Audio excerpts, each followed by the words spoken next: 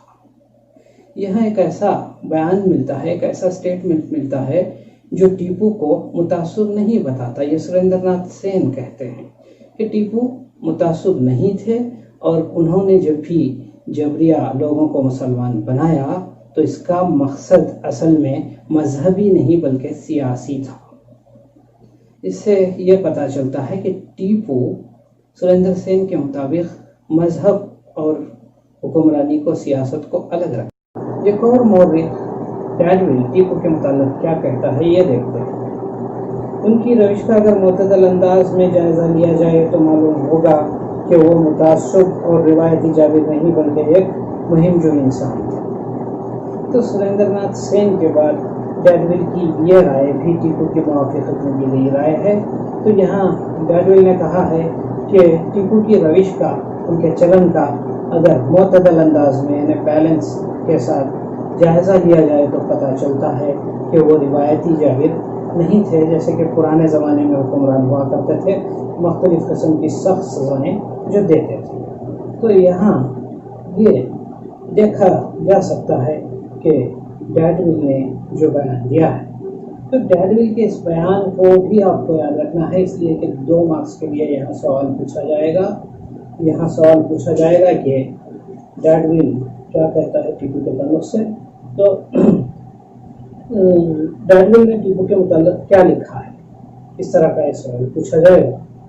اس کے علاوہ یہاں یہ بھی دیکھنا ہے کہ وہ آگے چل کر کیا کہہ رہا ہے کہ ایک مہم جو انسان تھے، مہم ٹیپو سلطان نے بہت ساری مہمات سر کی، یہ صرف جنگوں میں نہیں بلکہ ٹیپو سلطان نے پہلا بحری بیڑا بنایا، میزائل کا ٹیسٹ کیا اس وقت کے ٹیکنالوجی کے حساب سے، تو وہ فرانسیسیوں سے مل کر ایک بحری بیڑے یعنی نیوی کی بنیاد رکھی۔ اور کیا ہے، جب اے پی جے عبد الکلام سے پوچھا گیا تھا کہ کہا گیا تھا کہ انٹرویو میں کہ آپ میزائل مین آف انڈیا ہیں، تو انہوں نے کہا تھا I am not the missile man of India, حضرت ٹیپو سلطان شہید was the missile man of India. تو اس سے اندازہ ہوتا ہے کہ ٹیپو سلطان نے بہت سارے تجربے بھی کیے تھے اور اپنے نظام کو قائم رکھنے کے لیے فوجی اصلاحات بھی کی تھیں، اور بہت سارے ایسے تجربے کیے جس سے اپنی رعایا بھی خوشحال رہ سکے۔ تو یہاں 2 قسم کی رائے ہمیں ملتی ہیں۔ یہ وہ رائے ہے جو ٹیپو کی مخالفت میں دی گئی ہے، اور یہ وہ رائے ہے جو ٹیپو کی موافقت میں دی گئی ہے۔ موافقت اور مخالفت میں بیان دیے گئے ہیں، ان بیانوں کو سامنے رکھ کر ٹیپو کو دیکھا جائے تو آخر میں کیا معلوم ہوگا، یہ آگے چل کر مضمون میں پتہ چلے۔ تو یہاں دوسرے پیراگراف کی طرف آتے ہیں۔ دوسرے پیراگراف میں ٹیپو سلطان کے تعلق سے بہت ساری باتیں ہیں، مگر 2 اہم نکات ہیں۔ ایک نقطہ ہے ٹیپو ایک روشن خیال حکمران تھے، یعنی وہ تعصب نہیں برتتے تھے بلکہ روشن خیالی سے سب کو، اپنی تمام رعایا کو خوش رکھنے کی کوشش کرتے تھے۔ اور یہاں دوسری بات ہے، ٹیپو مذہبی مذہب اور سیاست کو الگ الگ رکھتے تھے۔ کسی بھی ایک ایسے حکمران کے تعلق سے سوچا جائے جو اپنی رعایا کو خوش رکھنا چاہتا ہو اور اس کے علاقے میں مختلف مذاہب کے ماننے والے لوگ ہوں، تو وہ کسی ایک مذہب کی طرفداری کرنے کے بجائے وہ مذہب اور سیاست کو الگ الگ رکھے گا، اس لیے کہ وہ رعایا کی دل آزاری کرنا نہیں چاہتا۔ تو یہی بات یہاں ٹیپو سلطان سے متعلق بھی ہمیں دیکھنے کو ملتی ہے۔ تو آگے چل کر ٹیپو کے متعلق یہاں کیا کہا گیا ہے دیکھتے ہیں۔ ٹیپو کے متعلق یہ کہا گیا ہے کہ وہ سیاست اور مذہب کو نہیں ملاتے تھے، عقائد کی بنیاد پر کسی سے وہ تعصب نہیں برتتے تھے، اور انہوں نے کبھی بھی کسی بھی جرم کے بغیر کسی کو صرف اس لیے سزا نہیں دی کہ وہ کسی ایک خاص مذہب کا ماننے والا شخص رہا ہو۔ وہ سزائیں دیتے تھے نمک حراموں کو، غداروں کو، ایسے لوگوں کو جو ان کی حکومت کی پالیسی کے خلاف کام کرنے کی کوشش کرتے تھے یا دنگے بھڑکانے کی کوشش کرتے تھے، اس طرح کے لوگوں کو وہ سزائیں دیتے تھے۔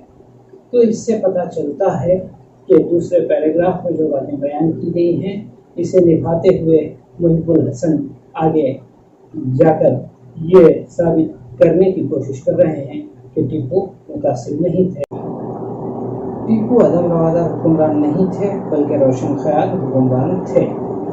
اب آتے ہیں تیسرے پیراگراف میں ٹیپو کی غیر مسلموں کے تعلق سے جو پالیسی تھی اس کو بیان کیا گیا ہے۔ غیر مسلموں کے تعلق سے ٹیپو کی پالیسی کیا تھی یہ بھی دیکھنا ہے۔ تو یہاں ٹیپو اپنے باپ کی پالیسی کو برقرار رکھتے ہیں، اپنے باپ حیدر علی کی جو پالیسی تھی اسی پالیسی کو وہ برقرار رکھتے ہیں غیر مسلموں کے تعلق سے۔ حیدر علی نے مختلف غیر مسلموں کو اعلیٰ عہدوں پر فائز کیا تھا اور بغیر کسی تعصب کے انہیں اعلیٰ عہدوں پر فائز کیا گیا تھا۔ تو یہاں بہت سارے نام آئیں گے اس تیسرے پیراگراف میں، تو ان ناموں کو یاد رکھنا ہے۔ تو سب سے پہلا نام آتا ہے میر آصف کے عہدے پر پورنیہ فائز تھا۔ یہاں بھی ایک مارکس کا سوال پوچھا جاتا ہے کہ میر آصف کے عہدے پر کون فائز تھا، تو یہاں میر آصف کے عہدے پر پورنیہ فائز تھا اور وزیر خزانہ کرشنا راؤ تھا۔ تو یہاں بہت سارے نام ہیں جس میں شمیا اینگار کا نام بھی ہے جو ڈاکہ اور پولیس محکمے سے تعلق رکھتا تھا، اور یہاں اور بھی نام جو آئے ہیں ان میں چند نام یہ ہیں کہ نرسنگھ راؤ ایک نام ہے، نرسنگھ راؤ سرنگ پٹن میں مختلف عہدوں پر فائز رہا۔ سرینواس راؤ اپاجی رام یہ ٹیپو کے معتمد خاص تھے، یعنی یہ ٹیپو کے پرسنل سیکریٹری تھے۔ پھر مول چند اور سجان رائے کے نام ملتے ہیں۔ مول چند اور سجان رائے مغل دربار میں ٹیپو کے وکیل تھے۔ تو اس طرح ٹیپو نے بغیر تعصب کے غیر مسلموں کو اعلیٰ عہدے عنایت کیے، اعلیٰ عہدے سونپے۔ تو یہاں نائک راؤ اور نائک سنگنا کے نام بھی ملتے ہیں، سبا راؤ جو کہ پیشکار تھا اور نرسیا جو منشی تھا ان کے نام بھی ملتے ہیں۔ پھر یہاں یہ بھی پتہ چلتا ہے اس تیسرے پیراگراف میں کہ ٹیپو نے برہمنوں کو اہم عہدوں سے نوازا تھا اور پال گھاٹ وغیرہ علاقوں میں برہمنوں کو جائیدادیں دی تھیں اور عہدے بھی دیے تھے۔ اسی طرح انہوں نے ہری فوج کے متعلق اگر کہا جائے کہ فوج میں بھی اعلیٰ عہدوں پر ٹیپو سلطان نے غیر مسلموں کو تعینات کیا تھا۔ ہری سنگھ بے قاعدہ سواروں کا رسالدار تھا۔ روشن خان کے ساتھ جو نائروں کی بغاوت کچلنے کے لیے بھیجا گیا تھا، نائروں کی بغاوت کچلنے کے لیے ہری سنگھ کو روشن خان کے ساتھ بھیجا گیا تھا۔ شیواجی ایک فوجی تھا جو 3000 سواروں کے کمان اس کے ہاتھ میں تھی اور 1791 میں وہ بنگلور کے محاصرے کے وقت بھی دلیری سے لڑا تھا۔ اسی طرح راما راؤ جو برہمن تھا اس کو بھی سواروں کا رسالدار مقرر کیا تھا ٹیپو نے۔ یہ تمام نام اس بات کے گواہ ہیں کہ ٹیپو اگر متعصب ہوتے تو کیا وہ اتنے سارے غیر مسلموں کو اتنے اہم عہدوں پر فائز کرتے، جیسے کہ پورنیہ کو میر آصف کا عہدہ دیا گیا تھا۔ یہاں میر آصف کا مطلب ہے وزیر اعظم، آصف کا مطلب ہے وزیر، میر سالار اعظم، تو یہاں وزیر اعظم پورنیہ تھا۔ پھر جو بہت اہم شعبہ ہوتا ہے، اہم محکمہ ہوتا ہے، وہ محکمہ ہوتا ہے دولت کا محکمہ، اور اس کے لیے بھی انہوں نے ایک غیر مسلم ہی کو چنا تھا۔ تو اس طرح اس پیراگراف میں ہم دیکھتے ہیں کہ ٹیپو کی جو پالیسی تھی، اگر وہ پالیسی تعصب پر مبنی ہوتی تو کیا ٹیپو غیر مسلموں کو اتنے بڑے بڑے عہدوں سے نواز دیتے؟ تو اس سے بھی پتہ چلتا ہے کہ ٹیپو متعصب نہیں تھے۔ اگلے پیراگراف میں تاریخی شواہد پیش کیے گئے ہیں۔ یہاں محکمہ آثار قدیمہ کا ذکر ہے اور محکمہ آثار قدیمہ کے ڈائریکٹر راؤ بہادر نرسمہاچار نے 1916 میں سرنگیری کے مندر میں ایک خطوط کا بنڈل دریافت کیا۔ یہ خطوط ٹیپو سلطان کے لکھے ہوئے خطوط تھے۔ یہ خطوط ٹیپو سلطان نے سرنگیری کے مندر کے سوامی کو لکھے تھے۔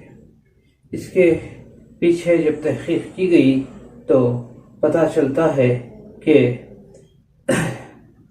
مرہٹوں نے رگھوناتھ راؤ پٹوردھن کی قیادت میں سرنگیری پر حملہ کیا تھا۔ وہاں لوٹ مار کی گئی تھی، مندر کو بھی لوٹا گیا تھا اور شاردا دیوی کی مورتی کی بے حرمتی کی گئی تھی۔ شاردا دیوی کی مورتی کو اس کی جگہ سے ہٹا کر اس مورتی کی بے حرمتی کی گئی تھی۔ شاردا دیوی کی مندر کی بے حرمتی کے بعد وہاں ہراسانی پھیل گئی تھی، لوگوں میں غم و غصہ تھا اور لوگ مجبور ہو گئے تھے گاؤں چھوڑنے پر۔ سوامی بھی گاؤں میں چھپ کر رہنے لگے تھے۔ اس وقت سوامی نے ٹیپو کو خط لکھ کر درخواست کی تھی کہ آپ کی سلطنت پر مرہٹوں نے حملہ کیا اور یہاں حملہ کرنے کے بعد یہاں لوٹ مار مچائی۔ پھر شاردا دیوی کی مورتی کو اپنی جگہ سے ہٹا کر مذہبی تقدس کا پامال کیا ہے اور یہاں بہت لوٹ مار مچائی ہے۔ ان تمام باتوں کو پڑھ کر ٹیپو کو غصہ آیا۔ سوامی کے اس خط کے جواب میں انہوں نے لکھا کہ جو لوگ ایسے متبرک مقام کی بے حرمتی کرتے ہیں انہیں اسی کلجگ میں جلد ہی سزا مل جاتی ہے۔ کسی شعر کے مفہوم کے مصداق کے لوگ بدعمالیاں تو ہنس ہنس کر کرتے ہیں لیکن اس کے نتائج انہیں رو رو کر بھگتنے پڑتے ہیں۔ یہاں پھر وہ ایک اعلان نامہ جاری کرتے ہیں، وہاں بجنور کے میر آصف کے نام اعلان نامہ جاری کرتے ہوئے وہ 200 راحتی کا غلہ اور 200 راحتی نقد دینے کی ہدایت دیتے ہیں۔ بجنور کے آصف کو دیے گئے ہدایت نامے میں 200 راحتی کا غلہ، 200 راحتی نقد دینے کے علاوہ اور بھی اگر سامان کی ضرورت پڑے تو اسے بھی فراہم کرنے کا حکم دیا جاتا ہے، اور یہ حکم بھی اس میں شامل ہے کہ مندر کو دوبارہ تعمیر کیا جائے اور مورتی کو اس کی جگہ نصب کیا جائے۔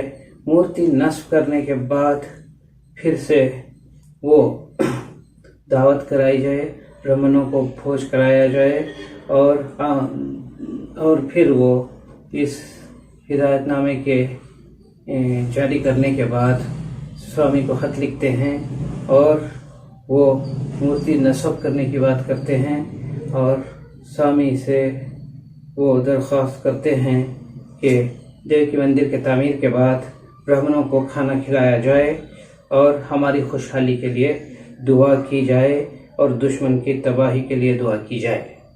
اس طرح ٹیپو سلطان کے اس خط سے پتہ چلتا ہے کہ ٹیپو سلطان تعصب برتتے تو اس طرح کی امداد نہیں کرتے وہ اپنی رعایا کے لیے۔